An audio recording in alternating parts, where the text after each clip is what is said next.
running up the hill, and Rachel looks around, and now this guy is running towards them. He's down now at the rock and the tree. He's gaining on them. They sprint up over the top. They run to Molly's car, and Molly's fumbling with her keys to get the car open, and Rachel's yelling, hurry up, hurry up, hurry up. Finally, she gets it open, and they both jump inside. Rachel locks the car doors, and as Molly is turning the key over, Rachel's looking out the back, and she's waiting to see this guy, and sure enough, as they pull off, she sees his head come up over the ridgeline, just enough that he can clearly see them leaving, and then he ducks back down and he disappears.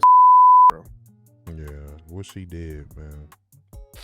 All right, y'all. We got us another video to check out. The first one we tried to check out YouTube. Y'all definitely will not see that because that one was just, it was too much for us, bro. It was too much. We trying to get into the spooky type vibes. We ain't trying to get into real depressing vibes. So we're gonna check out none other than the GOAT himself, Mr. Ballen, in the mix. You just said we wasn't but this trying is to different. Get depressed. This is different. This is 5 bingeable scary stories and close calls.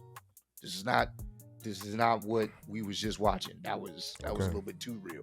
So, and you know he's a good storyteller. You know, I know, too good to the point to where you make people want to see it in the chat. I know y'all been asking for it for a while. This is the only time we're gonna be able to get Dub to watch one of these. So you guys gotta enjoy it. Brother, this guy stinks. Well, we got 48 minutes of some bingeable scary stories. God, let's go ahead and Mr. check Ballen this out. Just said you don't want us to get depressed. All right, bro. Y'all back. All right, we got a Mr. Ballen. You better run it up. We have a very special bonus episode for you guys. It's a collection of 5 true scary stories about real people who come face to face with real life monsters. Now, these 5 fan favorites have all been completely re-edited for today's episode. So even if you've seen or heard some of them before, this is going to feel like a totally new viewing experience. But before we get into today's 5 stories, if you're a fan of the strange, dark, and mysterious delivered in story format, then you've come to the right place because that's all we do, and we upload once a week. So if that's of interest to you, please secretly reverse the like button's car blinkers so when they signal left, the right one comes on, and vice versa. Also, please subscribe to our channel and turn on all notifications so you don't miss any of our weekly uploads. Okay, let's get into today's 5 stories. All right, the 5 stories of doom.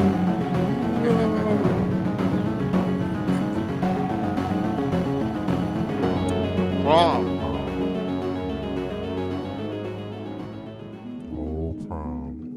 In 1978, 16-year-old Bridget Geiger was waiting outside her home in Ohio for a boy named Jeffrey to take her to prom. She wasn't particularly excited to go to prom with Jeffrey. He was known to be really nervous around girls, and so she figured it was going to be a pretty awkward date, but nobody else had asked her to go, and she really wanted to go to prom, so...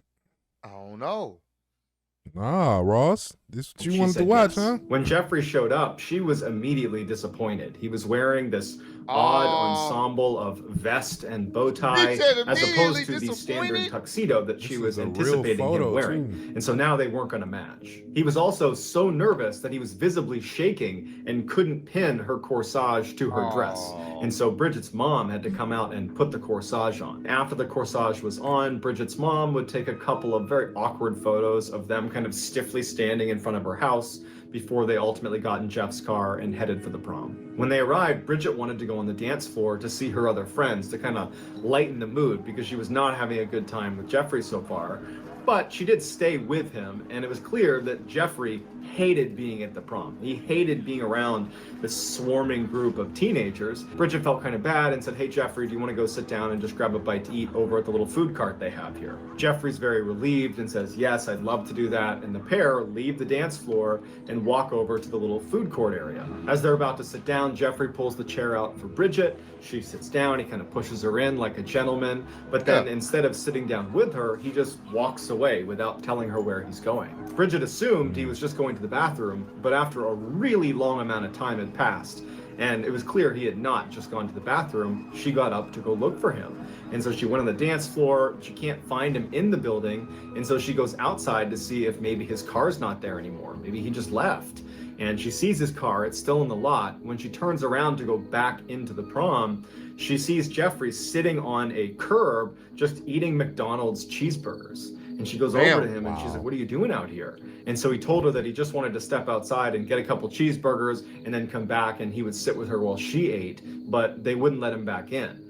And so he just went and got more cheeseburgers and thought he would wait here until she came outside. And now that she was outside, she couldn't get back in either. So she just says, hey, I'd like to just go home. And so Jeffrey is mortified and he tells her, I'm so sorry. I wanted this to be a nice evening for you. I'm sorry it wasn't. He drives her home. He says goodbye. She walks into her house. He drives off, and that was that. Bridget only saw Jeffrey one more time after that. It was about a week after prom, and Jeffrey actually invited her to come over his house for what he was calling a house party. And Bridget's like, there's no way this kid's throwing a house party. He can barely stand to be around just me, let alone a crowd of people. But she was polite and said, sure, I'd love to come to your house party. She gets there and there's no food, there's no music, there's like 3 people there. And as soon as she walks in, all Jeffrey wanted to do was have a seance and communicate with the devil. She was so immediately... Well, all right. All right. Y'all Deuces. Yep, y'all have a good Peace one, out. bro. Peace out, bro. Yep, that. Just, hey, I see where you stay at now, Jeff. I'm gone, my boy. That's an immediate... Nah, bro. What party is that? Nah, that's not a house party I want to be involved in. Right. What is that, a pentagram? Is that a goat head? I'm good, bro. All right, Jeff. All right, Jeff was off. This really you confirmed it. You confirmed it. Creeped out by Jeffrey's behavior that after only a couple of minutes, she just turned around and left his house party. And a couple of minutes is too long. Too long. Walking it's in, literally. I see all the artifacts and stuff. I'm gone. There's no food, no snacks, no music. Nah, I'm good, bro. I'm good. What kind of party is this? Yeah, I'm good, bro. Did not see him again. Well, until 13 years later when she would read about him in the newspaper. 13 years later, on July 22nd, 1991, Milwaukee, Wisconsin police spot a man named Tracy Edwards running down the road in handcuffs. They run over to him and they say, what's going on? And he says that a man was holding him hostage in his apartment, that he threatened to kill me. I was able to overpower him and escape, and here I am.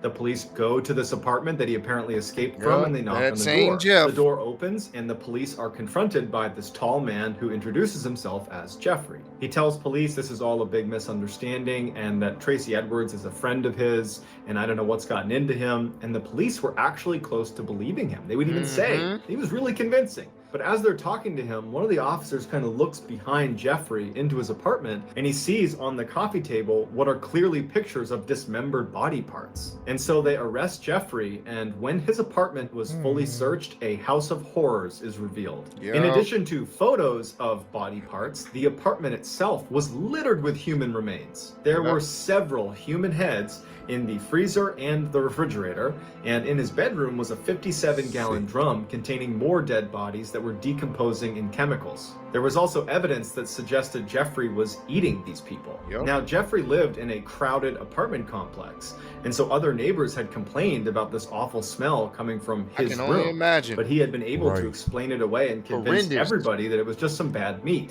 However, the most horrifying revelation about how Jeffrey was able to conceal these horrible crimes he was committing in the middle of a city apartment would come a few days later. Apparently, 2 months before Tracy Edwards had run out of Jeffrey's apartment in handcuffs and flagged those officers down, another boy had left the apartment in handcuffs and was running down the road, and police stopped him. But the boy couldn't really speak. He wasn't able to articulate why he was there or what he was doing. And as police are talking to him, Jeffrey comes running up the road, flags the officers down, and thanks them for finding his boyfriend. They had gotten into a lover's quarrel and that everything was just fine. And so the police shrug it off and say, no problem, we'll even give you a ride back to your apartment. And so they drive the boy and Jeffrey back to Jeffrey's apartment. They watch them go inside and the police leave. But if the police had paid a little bit more attention, they would have seen there was a hole drilled in the back of his head by Jeffrey. He had been pouring acid into this kid's head to try to control him, and that was why this boy couldn't speak.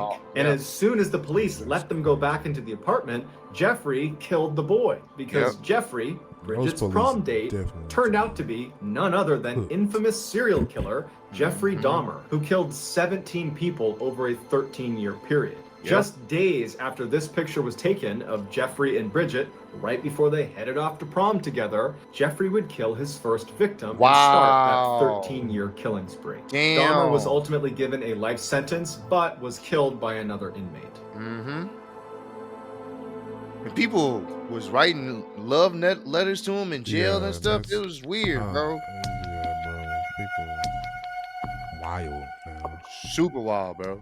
That's humans for you, though, man. In 2004, 16-year-old Misty Tasker was a typical American teenager living in Live Oak, Florida, which is a small rural town right in the middle of the state. One Saturday evening in January, she and her mother attended a church service. Afterwards, they hopped in her mother's truck and they got on the country highway and began making their way home. Their house was just 20 minutes down this highway. It was a straight shot. And this highway was pretty desolate. There were no street lights. It was actually a dirt road despite being a highway. And it was just thick forest on both sides of the road the entire way. There were no buildings or houses between the church and their neighborhood. Misty's mother was already a very anxious driver who would keep both hands on the wheel. She would sit up and kind of hunch over the wheel and keep her eyes intently focused on the road. But at night, her driving anxiety would shoot through the roof because she had really bad eyesight. And so she would go to great lengths to not drive at night to avoid that high level of anxiety. But the church service they had just come from had run a little bit long, and so now Misty's mother is driving with the sun starting to set, and she's going as fast as she can to try to get home before it gets too dark. And so as they're bombing down this road at about 55 miles an hour, despite it being about a 40-mile-per-hour, it's not fast enough. I'm done. If you're trying to get there faster and you going 55 and a 45, 45 is like, yeah, bro. You're not even really opening up your engine. I'm gonna need you to go at least 80. If you're trying to get there fast enough, right, Ross. I'm just saying, bro. I'm just saying, if you don't want to be out there on the road, you may want to. Yeah. Come on, bro. Put the pedal to the metal. Put at least push 80. Yeah, push 80, bro. Come on now. At least push 80 in a 40. Yeah, if you're trying to get there, yes. Yes. zone, Misty, who's in the passenger seat, just happens to look over at her mother for no particular reason. And as she's looking at her, she notices out her mother's window, it looks like there's a little girl sitting on the side of the road. What's a child doing out here in the middle of nowhere? She says to her mom, I think I just saw a little girl. And Misty's mother, who's high up on the wheel, she did not hear Misty the first time. She's just focused on driving and trying to get home. And so Misty says again, I think I just saw a little girl. We need to go back. I don't know what she's doing, but I feel like we need to go back and make sure she's okay. And so Misty's mom looks over at her and she's not prepared to turn the car around. That means staying out later, and it means she's going to be driving in even darker conditions. And so she's like, did you really see someone? Because we got to get home. And Misty's like, Mom, I'm pretty sure I saw a little girl. We have to go back. And so finally, Misty's mother, she's very annoyed, but she stopped. Would you have went back? Yeah, most likely. If she said she saw a little girl in the middle of nowhere, I most likely would have probably, for sure. That's real. That's real. That's real. That's real. Stops the car. She does a 3-point turn, and she. I probably would have missed the little girl because it would have been a blur. So it's unfortunate. I'm just being honest. I definitely wouldn't have seen the girl. I wouldn't have. There's no way. I mean, that's different than somebody being in the car with you saying, Yeah. Hey, I think I just saw a little girl sitting in the middle of nowhere. The person with me wouldn't have saw it either because they would have been like, oh my God. So, holding on to the seat, huh? Yeah. Begins driving back up the road where they came from towards this girl. Now, they had only made it about a half mile from where Misty believed she had seen this girl. And so pretty quickly, they slowed down because Misty said, I think she's in this area. And they both began scanning the right side of the road because that's where she's going to be now that they've turned around. Now, it was starting to get very dark outside, but there was enough light and they had headlights. They were pretty confident they'd be able to spot this girl. And so as they're slow rolling down the road, they both see this girl a little ways up on the right-hand side. Her back was to the road. She had her knees tucked up to her chest and she was rocking back and forth. Misty's mother made a comment that it was a little bit surprising that this girl was out here. I mean, there's really nothing around here. There's no houses, there's no buildings, there's no trails to be walking in this forest on either side. It was just kind of thick forest. And so she just thought it was very strange that this girl would even be out here, especially because there's not any traffic on this road. And so Misty's mother began slowly rolling up to her, and she told her daughter that instead of just stopping right away, let's just drive past her and get a look at her, and then we'll turn around and see if she needs any help. And so as they got right up next to her, they realized she was not a little girl. She was a young teenager, but she was not a young child. And as they drove right past her, they would expect her to turn around and acknowledge the car creeping up on her, considering there's no other traffic in the area and you're just some person sitting on the side of the road. You should definitely turn around and see what's behind you. But the girl did not acknowledge them. She just continued to have her knees up to her chest and rocked back and forth. And so Misty and her mother are a little bit freaked out by this, but they drive past her about 50 meters. Misty's mother does a 3-point turn, and when they're looking back down the road, where the girl should now be on their left-hand side, they're oriented back towards their house now, she wasn't there anymore. But there were no street lights. It was now almost completely pitch dark outside, and so all they had was the headlights. And so Misty told her mom, drive up a little ways. Maybe the girl stood up and moved, and we just can't see her because she's not in the headlights. And so Misty's mom... I ain't doing all this, bro. It's pitch black. I ain't got... Look. Yeah, bro. If you want to disappear, fine. Well, she's not a little bitty girl anymore. Now we know she's not like a little girl. And now my, step on the gas meter is increasing. Because now I was like, all right. Oh, she would have seen this. Damn, these niggas really... Flames. Mom began driving down the road and kind of turning slightly towards the left to shine the light towards the left. But there was no sign of this girl. For good measure, they turned right slightly to shine the lights more to the right-hand side of the road, but there was no sign of this girl. And so Misty and her mother just slow rolled back down the road, kind of keeping their eye out on both sides. But after traveling for several minutes, going about 5-10 miles an hour and seeing no sign of this girl, they decided that, well, she must have just gone back into the woods and gone back to wherever it was she came from. And so Misty's mom began picking up speed, and before long they had gone maybe 2 or 3 miles away from where they'd seen this girl, and they were coming up to this 4-way intersection with stop signs all around. And as they were getting close, Misty's mother gasped, because on the other side of the intersection, on the right-hand side, was this girl sitting on the side of the road. She's got her back to the road, her knees are up, and she's rocking back and forth. And so Misty's mother pulls up the stop sign and then just sits there. And both women are just stunned at what they're looking at. They had just seen her 2-3 miles back down the road. It wasn't possible for her to get all the way up here. And so Misty's mother looks at her daughter and says, do you think it's a different girl?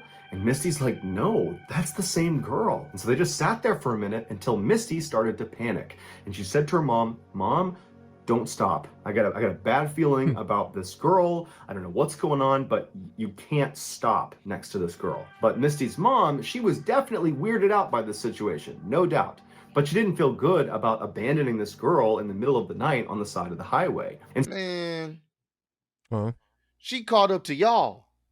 Yeah, she good. She was above y'all. Yeah, clearly she got some type of wheels. I'm telling you, bro. Buckle up. Buckle up, Teddy.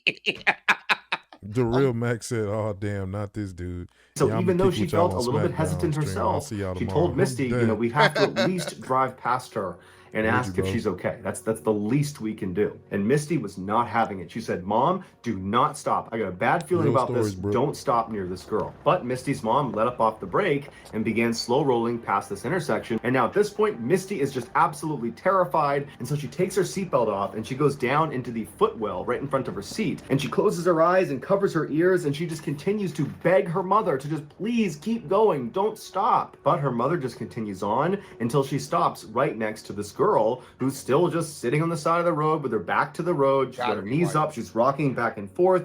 She's not acknowledging Misty or her mother. And so Misty's mother turns to her daughter and says, please roll down your window. And Misty refuses. She's still down in the footwell, still in the fetal position. She's crying and she's still begging her mother. Outside, then. Tell me something. Roll down your window.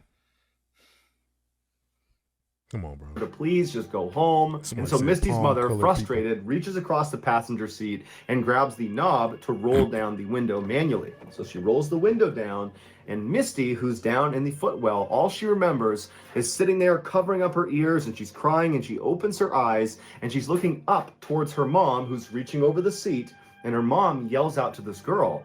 And Misty remembers looking at her mom, who suddenly recoils in horror and screams, and then they take off like crazy, flying down the road. Misty jumps out of the footwell, and she's looking at her mom, and she's like, what's happening? Now you pushing the honey. Now you've activated Sport Plus mode. About time. Yep. It took you getting scared to finally let your fight or flight senses actually kick in.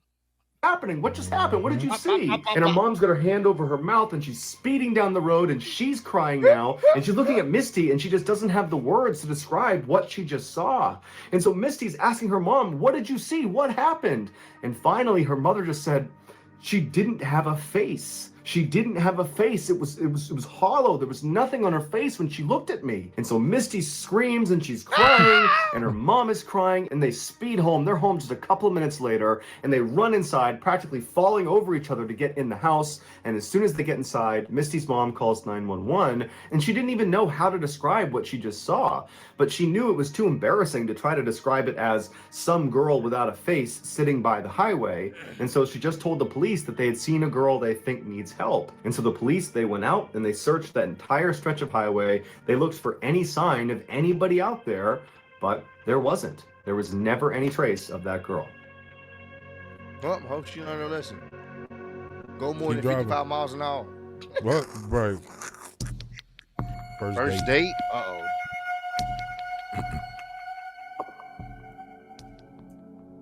In 2018, a 21-year-old brand new police officer named Derek was dumped by his longtime girlfriend. This breakup caught him by surprise because he had actually just recently moved to Colorado in order to be closer to his girlfriend. So naturally, he was devastated. After a few weeks of being so depressed and kind of just moping around and going through the motions in his life at this point, one of his very close friends suggested to him, like, hey man, look, why don't you just make a profile on Tinder, the online dating service, and just put yourself out there again? You have no idea who's out there. Clearly, your ex-girlfriend was not the one. Derek had met his ex-girlfriend in a bar, and every other girlfriend he had ever had, he had met in person. So online dating was definitely not on his radar. But he was so lonely and sad, he figured, you know what? I got nothing to lose. And so he made himself a Tinder profile. Derek quickly matched with a woman on Tinder named Leah that he said was way out of his league, but he wasn't complaining. They chatted for a couple of weeks and they got on great. And so they wanted to get together and actually meet each other in person. But Leah lived well over an hour away from Derek's. There wasn't a natural meeting place. And they're going back and forth about where they want to go. And finally, Leah just says, hey, why don't you just come to my town? There's this great park that I go running in all the time, and they have this awesome field that's on a slope, and you can lay on it and look up through the trees and you can see the stars. And so that would be a cool thing to do on our first date, go stargazing together. So the date night finally came, and Derek was really excited. He was nervous too, because even though they talked on the phone, this is the first time they're gonna see each other. And so the plan was hey man, this is 2018, FaceTime was the thing. I don't know if you had an iPhone, but you had something. Hey, we need a FaceTime. I need to see your face Facial first. recognition, yep. Yeah, we need some. Skype was a thing back then, bro. Come on. Come on. Yeah, something in 2018. I need to FaceTime you before I even drive any distance because I need to know. Okay. What we working with. Yeah. He was going to drive out to her town and actually pick her up from her work. She worked at a hair salon, and from there they would make their way over to this park. And so Derek pulls up to the hair salon right as Leah is coming outside, and she's all excited and she's waving to him. She runs over and she gets in the car and they hug and kiss on the cheek. And it's like they knew each other, but they didn't know each other because their entire relationship was online or via texting or a phone call. And so it's like they had history, but they didn't. But either way, Derek was really happy, and it seemed like Leah was too. From the hair salon, it was a pretty short drive to this access road that was going to bring them into this park. And when Leah told him to make this turn, it didn't look like a very well marked trail or even a marked park. It looked like this kind of random access road that Derek would not have associated with a big public park, but he doesn't know the area, and so he turns and he starts heading down this road, and the road went from cement to dirt pretty quickly, and this whole time he's thinking to himself, like, did I take a wrong turn? Does she know like where she's going? This does not feel like the way you drive into a big park, the way she was describing. Finally, they land back on cement, and they're actually on this road that's right up against this huge field. And so right away, Derek's stress is gone because now it's confirmed in his mind that, okay, that's a weird way to get into this park, but here's this huge, amazing field, and we're back on a real road, and everything's good again. Derek asked Leah, where should I park? Because they're on this really narrow road, and there didn't appear to be a parking lot.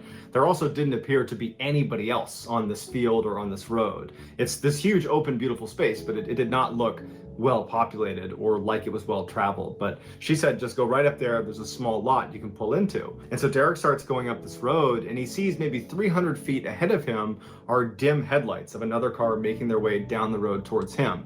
And now it was dark enough that he couldn't really make out what kind of vehicle it was. And so he didn't know if it was going to be some big truck or something like that. And so what he did is he just pulled over as far to the side of the road as he could to allow this vehicle to pass, even though there was a fair amount of distance they would need to cover before they were passing him. He figured just give them the right of the road. And so as they start moving forward, he can see that it's actually this big van, and they're moving pretty slowly. And he's just kind of waiting for them to pass, and he's not thinking anything of this. He's thinking that this is just another person at the park. And this van, instead of passing him, actually turns at the last second and almost goes bumper to bumper with Derek's car. He doesn't crash into it, but he stops just in front of Derek's car. And so Derek is a cop. He's a brand new cop, and he's super aggressive. You know, he really believes in his training. And so as soon as this guy stopped in front of him and blocked the path for him, red flags are going up for Derek, and he knows something's wrong with this van. And instinctively, he says, Leah, stay here. He grabs his flashlight that he kept right in the center console, and he jumped out of the car and went right to the driver's side door of this van to confront this guy. And when he got up to the driver's side door, it was this really big guy who looked pretty startled to see Derek come charging up to him with his flashlight.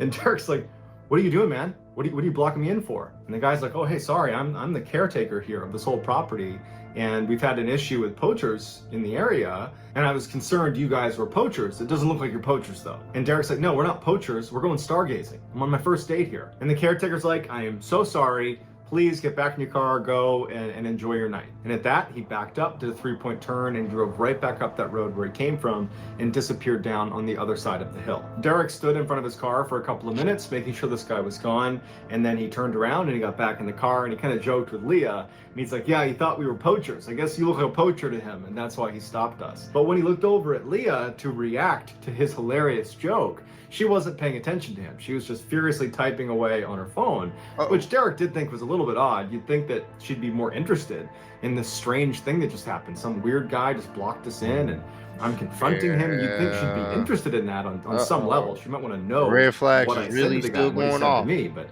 she didn't seem to care. She was just really invested in whoever she was typing on her phone. And so Derek thinks, whatever, and just throws the car back in drive and continues up the trail the way they were going before they were stopped. So Derek continues down the road just a little ways until he sees a little dirt lot that's butted up against this huge field they're going to be hanging out on for the night. And so he pulls into the lot, backs into a space, and he and Leah get out, and they put a blanket out right next to the car, but on the grass on the hill. And they get their food out and their wine out, and they sit down, and very quickly they start swapping stories, and they're laughing, and they're stargazing, and they're having some wine, and everything's really great. After about an hour, it's totally dark outside, and Derek is laying on the hill facing back towards his car and towards the road they were on.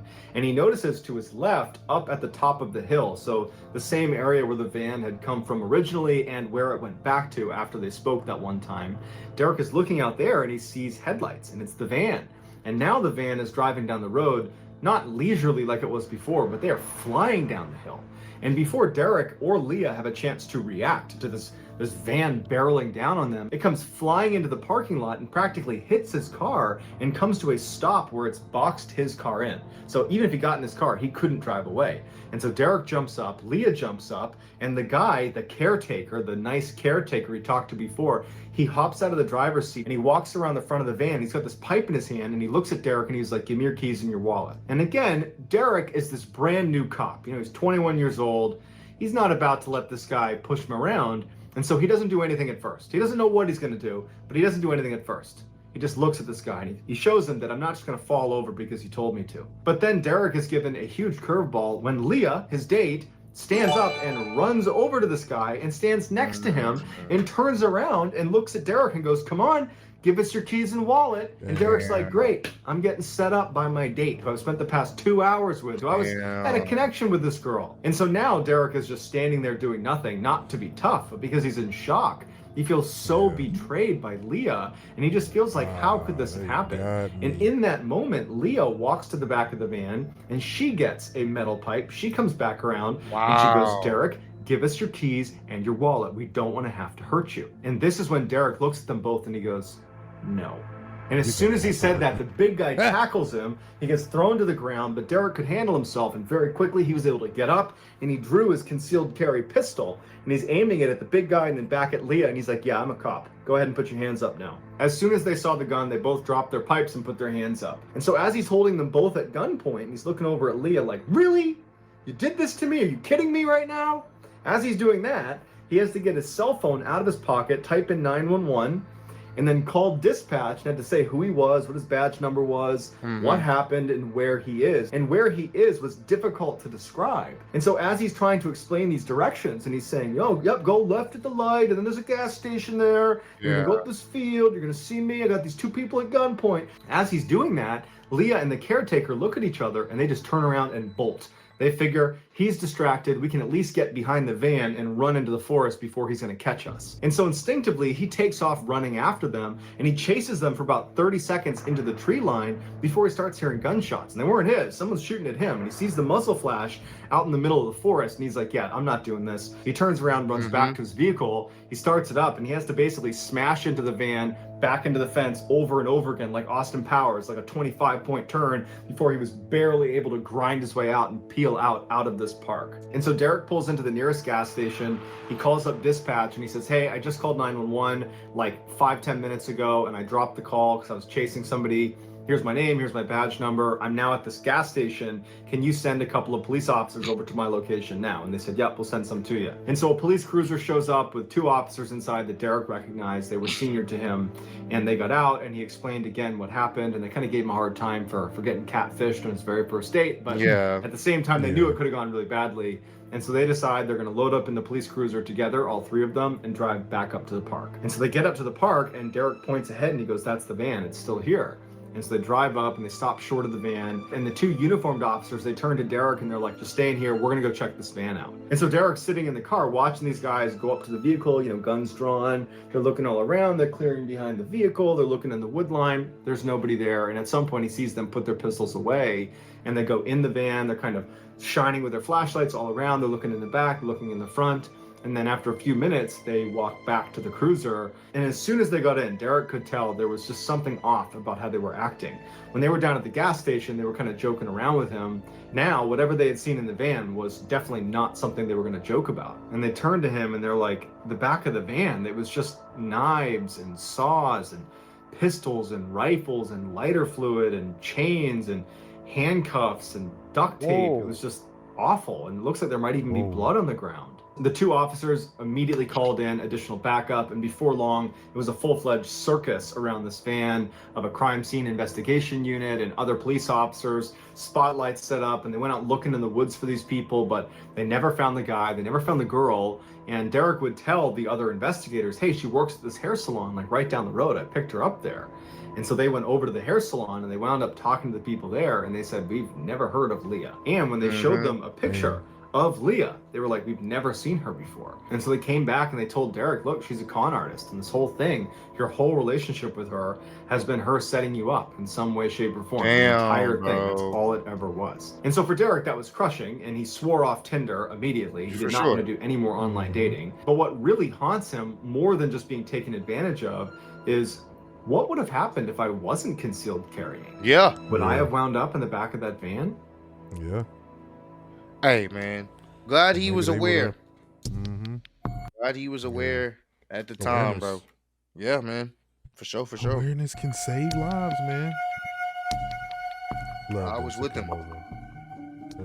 Simply put, a goth is someone who finds beauty in things that most other people consider to be pretty dark. But most Americans tend to associate the term goth with the teenagers of the late 90s and early 2000s that wore all black and wore heavy black boots and would hang out in cemeteries. And while that representation of goth culture is, of course, limited, it is a good representation of the 2 protagonists in today's story, best friends Rachel and Molly. In the 1990s, Rachel and Molly were full-blown goths. They had black hair, black makeup, black clothes. They had the black heavy combat boots. And at one point, they and their other goth friends started hanging out in a cemetery to be kind of ironic and funny. Like, look at us, we're goth, we hang out in cemeteries.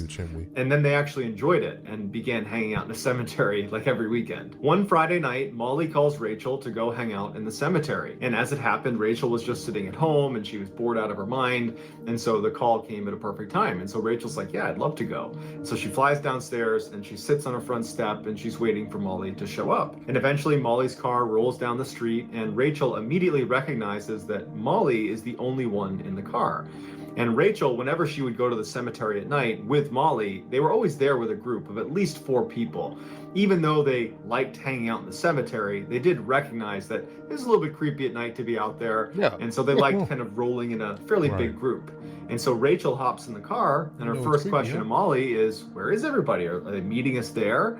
And Molly said, oh no, everybody else is either working or they're kind of hungover from the party from last night. So it's just us two. I hope that's okay. And at the time, Rachel actually in her head was like, no, I don't really want to do this anymore. But she was like, oh yeah, that's fine. Yeah, we'll just go. Just the 2 of us. It'll be fine. Molly takes off from Rachel's house and she makes the familiar kind of winding commute to the front gate of this enormous cemetery that sits right in the center of town. They drive underneath this massive wrought iron gate that looks very medieval, very foreboding. It looks like it's out of a cheesy horror movie, this like cliche entrance to a cemetery. And so they go through there and they're on this road that stretches all the way down through the cemetery and basically splits it in 2. On the left side, as you're driving in, was an area closest to town, and also it butted up against a major public university. And then on this side of the cemetery, you had a bunch of residential houses that butted up against the side of the cemetery. And where Molly and Rachel and their crew liked to go was on the right side, all the way back in the corner, because there was a section that was kind of situated between these 2 hills, where not only were they obscured from the cemetery road and the main road once they were down in this little depression, there was also no houses that happened to look over that spot. So it was kind of like the hidden section of the cemetery, and there was also this big boulder that people sat on and a big tree you could lean up against. So that was their spot. So Molly drives in the gates, she heads down that road and she turns right onto a dead-end road. She takes that down about a couple hundred meters till it dead ends, and they park. And then the girls get out of the car, they light up cigarettes, and they walk down this hill that's just beyond where this dead end comes to an end. And so they walk down this hill and it brings them to this clearing where this big rock and tree is. Rachel hops up on the rock and she turns around, so she's facing back up the hill they just walked down, and Molly is right next to her on her right, leaning up against the tree. And for the next hour or so, they just crushed cigarettes and talked about their various boyfriend drama and life drama and whatever else they wanted to talk about. After a while, the girls started to smell a bonfire. And from where they were sitting, they could see a hill in front of them, and there was actually another hill over here. And so their view is pretty obscured out of this little valley they're in, so they can't see any fires anywhere.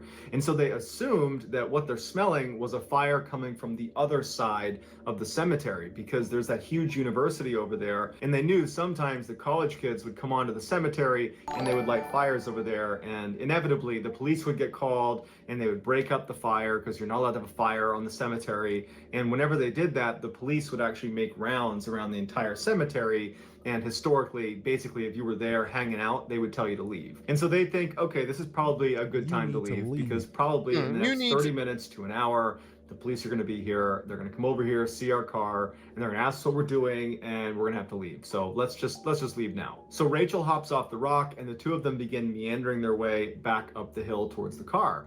When they get about halfway up the hill, they notice to their right something bright. Now, because they were higher up, they could actually see over the hill to their right, and what they were seeing was the top of a bonfire. So the girls take a couple more steps up the hill to gain some elevation to hopefully be able to see better down into where this fire is.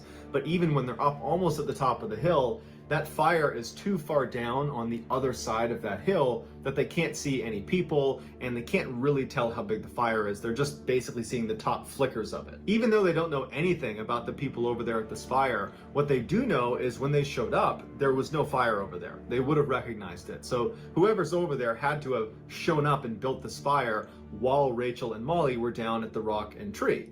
which means there's a pretty good chance they didn't see Rachel and Molly. This is a pretty private area. Their car was parked a little bit off to the side of the trail. And so Molly picks up on this and she says to Rachel, hey, let's sneak back down and walk up their hill and look down and see who's here. I bet it's a bunch of college kids. It'll be funny to see what they're doing. But Rachel had a weird feeling about it. She's thinking to herself, if this is college kids, why would they have their bonfire this far away from campus? I mean, this is literally the farthest point away from the side of the cemetery that's close to their campus.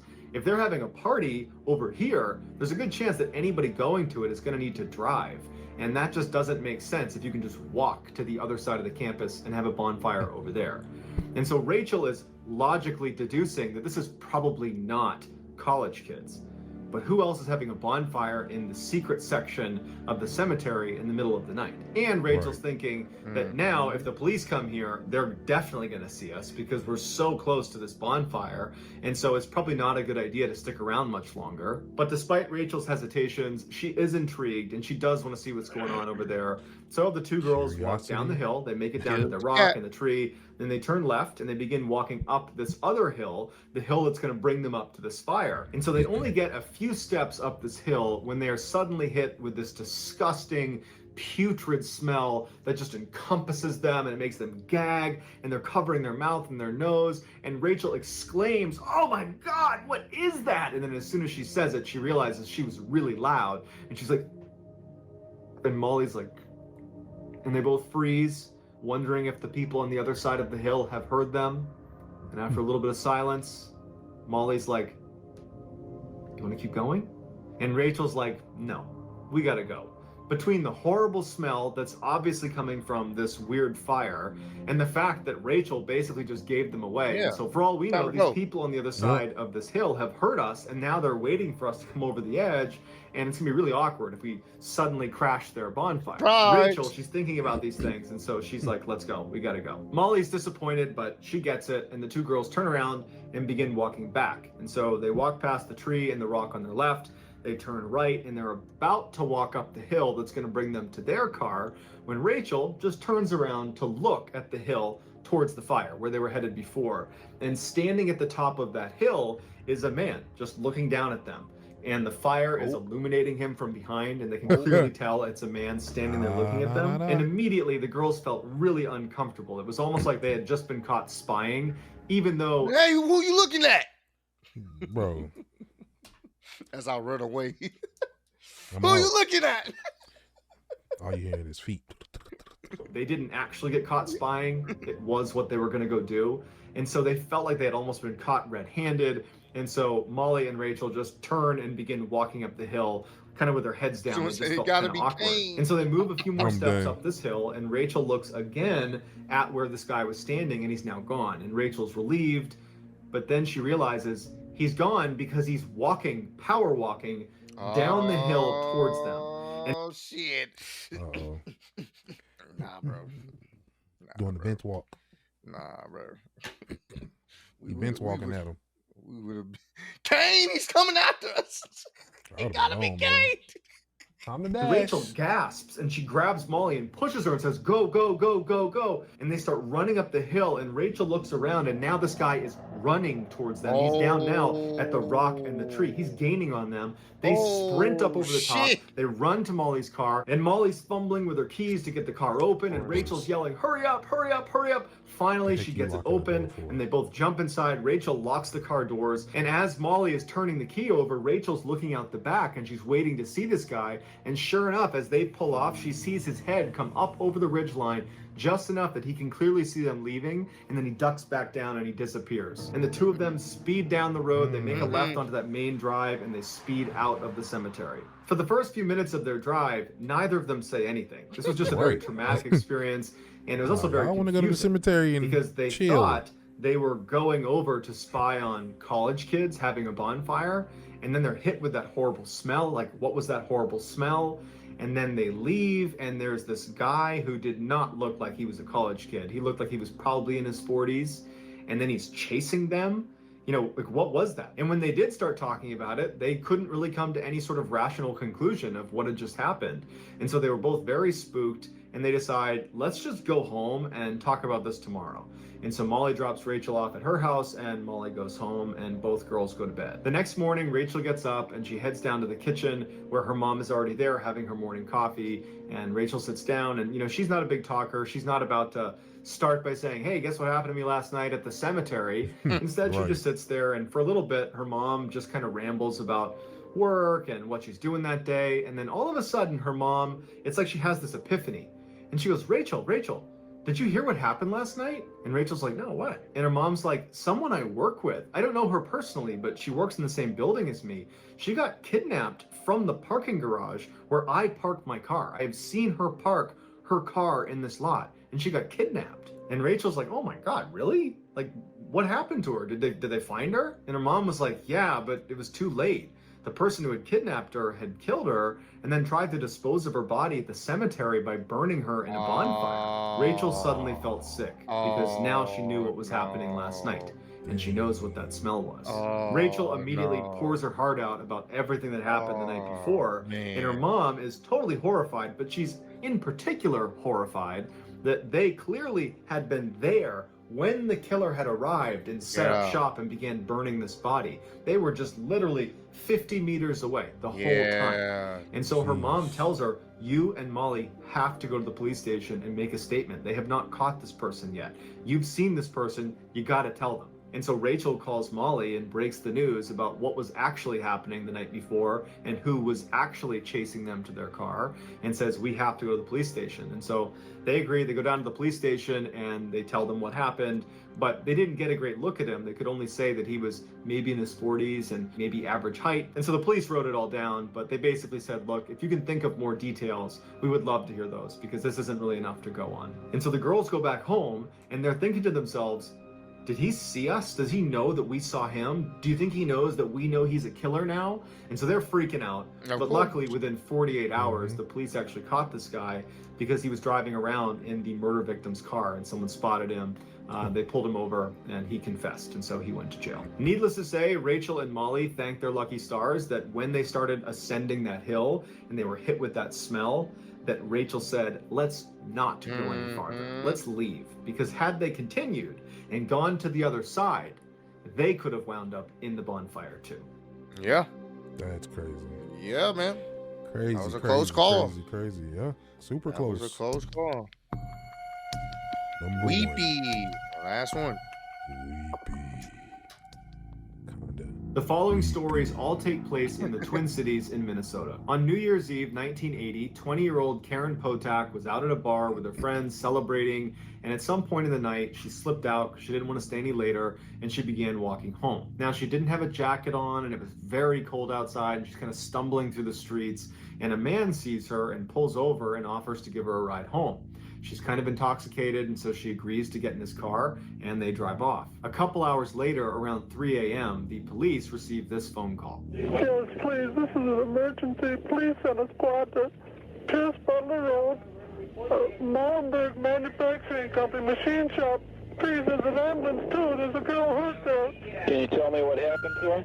Just hurry, she's laying on the ground in the back by the railroad tracks, by the edge here. Hurry. What's the address? I don't know. Who are you? Using this information from the caller, the police arrive in the back of that building and they find Karen Potak. She had been repeatedly bludgeoned over the head with a tire iron and then left for dead. Miraculously, she would survive, but because of her head injury, she forgot almost everything about that night, including the description of the guy who picked her up and who probably attacked her and who probably was the one who called police. So the police tried to interview some people in the area around where she was found, but it was a really deserted area and no one knew anything, and there was no physical evidence left at the scene, so the case went cold. Then, 5 months later, the police receive another phone call. Oh, you find me? I just stabbed somebody with an ice pick. I can't stop myself. I keep killing somebody. At this point, the police were not connecting this call with the call that immediately preceded finding Karen Potak, meaning they did not think that was the same person. And since in this call there were no instructions on where to find this person, they didn't really have anything to go on, so they took note of it, but ultimately kind of disregarded it. But just a few hours later, a group of teenagers were walking through the forest when they found a dead body. The body belonged to 18-year-old Kimberly Compton, who had literally just moved to Minnesota. She graduated high school and decided she wanted to start fresh in Minnesota. She hopped in a bus, she goes to Minnesota, she gets off the bus, she goes into the first restaurant she sees, which is a diner. She sits down by herself, she's eating some food, and a man approaches her and says, "Hey, can I sit down with you?" And so she lets him sit down, and he asks, "Who are you? What are you doing here?" And she says, "Oh, I just moved here." And this guy offers to drive her around town and show her the sights. And she's like, "Great." 15 minutes later, he would kill her with an ice pick. At this point, police are beginning to suspect that this person who keeps calling them immediately before they're finding women that have been attacked might be the same person. And 2 days after Compton was killed, they get another call that confirms this. Don't talk, just listen. I'm sorry what I did to Compton. I couldn't help it. Don't know why I had to stab her. I am so upset about it. I keep getting drunk every night. I can't believe it. It's just like a big dream. I can't think of being locked up. If I get locked up, I'll kill myself.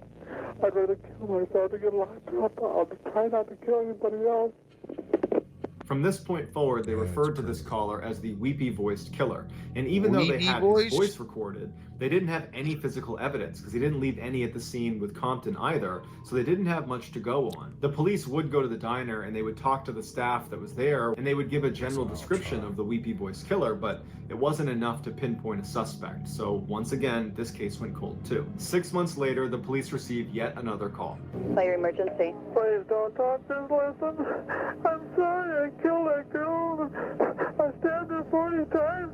Kimberly Compton was the first one. Oh, my safe. I don't know what's the matter with me. I'm sick. I'm going to kill myself, I think. Where are you? I'm just going to... If somebody dies with a red shirt on, it's me. I killed both of you. I'll never make it to heaven. A day later, they find the body of 40-year-old Barbara Simons floating in the Mississippi River, tucked up against some brush. The night before, Barbara had been out at a bar and she had offered a cigarette to a man she hadn't met before. They began flirting and kind of hit it off, and at one point they were going to leave together, and before they left, Barbara turns to one of the waitresses and kind of jokingly says, "Boy, I hope he's nice because I'm leaving with him." And the waitress, for whatever reason, had a really bad feeling about it and made a point of getting a really good look at the man she was leaving with. And that man, of course, would turn out to be the weepy-voiced killer, and as soon as he and Barbara left the bar, he would stab her to death and throw her in the Mississippi River. After the police began investigating this, they came to the bar and they interviewed that waitress. And she said, "I got a really good look at this guy." And so the police show her 100 different mugshots of previously convicted felons in the area. And she immediately identifies 38-year-old Paul Stefani and says, "That's the guy." Paul had been convicted for aggravated assault, and he also had a history of mental illness. Paul is immediately put under surveillance, but within 24 hours, he manages to ditch his tail and goes straight into downtown Minneapolis, where he picks up 19-year-old street worker Denise Williams. Paul took her down a dark alleyway, and she kind of sensed something was wrong. And so she grabbed a glass bottle that was sitting on the floor of the car. And when he went to attack her, she managed to hit him in the head and cut his face really, really badly. And she managed to protect herself enough that she could get out of the car and run away and save her own life. And a neighbor saw her running out of the car and kind of saw the whole exchange, didn't like how it looked, so they called 911. When police showed up, Paul was long gone. That same night, police get another call from the weepy-voiced killer. This one's a little bit different. He's actually asking for help for himself. Need an ambulance? Where? 1505 Westminster. 1505 Leading out, huh? Yes. Westminster. What's the problem? I'm all cut up. I got beat up. What's your apartment number? 208. I'm bleeding. 208. Where are you bleeding from? From my arm, my face, my head. Now, by the time this call is being made, the audio recordings of his previous phone calls had been made public. They were aired on radio shows, on TV. People had heard his voice, and it's fairly distinctive. And the dispatcher recognized his voice and told police, "There's a chance the weepy-voiced killer just called us." So an ambulance comes and picks up Paul Stefani and brings him to the hospital. And when he's sitting in his hospital bed, police walk in and they apprehend him. He pled not guilty, and prosecutors did not actually have that much evidence connecting to each of these attacks. They had these audio recordings, but that was about it. And so ultimately, he got 58 years in prison, not a life sentence. But considering his age, it wound up functioning like a life sentence. 12 years into that sentence, he was diagnosed with terminal cancer and was told he only had a year to live. And so it was at this point that he confessed to all of the attacks, including one they didn't know about. He murdered 33-year-old Kathleen Greening in her own home. He just didn't make a phone call to police afterwards. Paul would die shortly after his confessions. Well, terrible, man. Thank you so much. Hey, man. Just because. Yeah, bro. Just because they can, bro. Like, mental illness is a real thing, man. It really is. Buddy was over here with this weepy ass voice talking about what he's done, all this other stuff, and you know, hey, man, mental health is real, bro. Sounds demon-y too. That's when you calling like that, saying you don't know why you did it and what happened. Yeah, bro. It seems like it's a lot. Yeah, spiritual. That definitely sounded spiritual. Somebody calling, crying like that, saying I drink every night. I don't know why I did that and all that. That's trippy, fam. Very trippy. But that's a telltale and a good indication to not just go with anybody. You know what I'm saying? Like just a random person. Be careful when you on Tinder. Make sure if you are gonna go and meet somebody, it's not being scared. It's just using your common good sense and be cautious, man. Like go somewhere where you know you're gonna be in public when you meet some people, and after a while, you know, hopefully you can elevate from there once you actually know who that person is for real. You know, it helps. You know, and I pray for a lot of the people that be dealing with that and women and stuff like that too, because fam, we have a situation like that going around Houston. It's just random women are just getting, you know, found in bayous. I think it's all been women, if I'm not mistaken. Somebody correct me if I'm wrong, but you know, it's just very wild, bro. People's hearts are hard and they're evil, and they don't care about life, and they don't care. Instead of just taking themselves, they want to go and take other people with them, innocent people too. So yeah. Yep. If y'all enjoyed these scary stories or whatnot, let us know. The air horn that came out of nowhere. But we appreciate y'all on YouTube. Once again, happy Halloween. Hopefully you guys are safe. Enjoy yourselves. Make sure, like Dub was saying, being aware. If you do go out, please be aware of your surroundings. Make sure you're safe. Don't drink and drive either, man. There's just, you know, make sure you have a designated driver or Uber, man. We want y'all to be safe whenever you go out and be able to be safe when you get back to your destination. So. Hello? Yeah. Mike, I couldn't hear you that whole time, bro. But you look like you was cooking.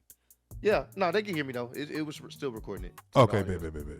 Yeah, the audio. Because my AirPod died. He said, man, I've been on here. Okay. Because I only use one because I know if we stream for a while, I could just switch over to the next one. Yeah. I was like, man, he look like he cooking too, man. Either way, hey, man, we appreciate y'all. Make sure y'all comment down below some other videos y'all want us to check out in the upcoming weeks. We love y'all.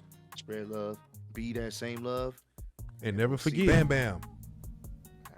Bam Bam. Bitches from Houston. If you got a problem, then we got the solutions. And there's no illusion. I made this shit happen, I'm living life lucid. I'm switching my strategies. Now they hate on me cause I'm causing casualties. But why are they after me? Deep inside they know they can't handle half of me.